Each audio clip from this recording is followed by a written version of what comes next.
when you have people who are kind enough to open up about, this is the biggest daily challenge I live with, and people opened up about life challenges that we hear more about, people living with a physical health challenge, a mental health challenge, life after incarceration.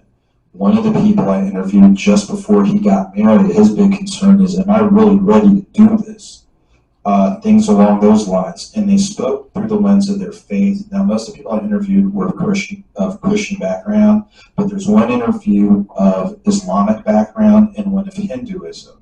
So, not only speaking to their faith, but best practices in health and wellness, how they use their support network, whether it's family, friends, loved ones, but how they change their way of thinking so they still live positive lives.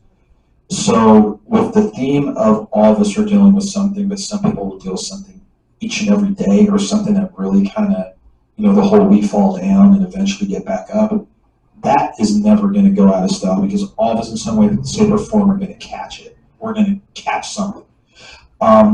A secondary piece is that interfaith conversation. And like I said in the intro of the book, it's not to convert people. But when you think about the traditional Islamic greeting, Wassalamu alaikum salam, it means peace unto you and peace back.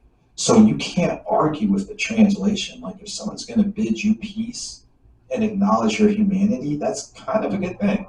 Like, that really is kind of a good thing. So now if we kind of talk about the universalities of some of our faiths, think about where those conversations can potentially go. Now, all of a sudden, there's more people advocating for more of a need for independent bookstores, more of a need for literacy programs, more of a need for whether it's gender-related issues or what have you. If we figure out what brings us together versus what tears us apart, there's no telling the great things we can do.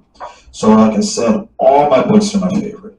But if there's one that's like you can only pick one, then that would be the one that I would pick. So whenever I'm going through something, and before, we've all had a moment or two where our minds aren't right and you're a little bit clouded, and before you do something detrimental, like I tell people, you don't have to do things exactly the way that they're done in the book, but it lets you know that there could be a better way than what you are or aren't thinking. So that one, I think, is never going to go out of style. And for those reasons, of my favorites, that's my favorite.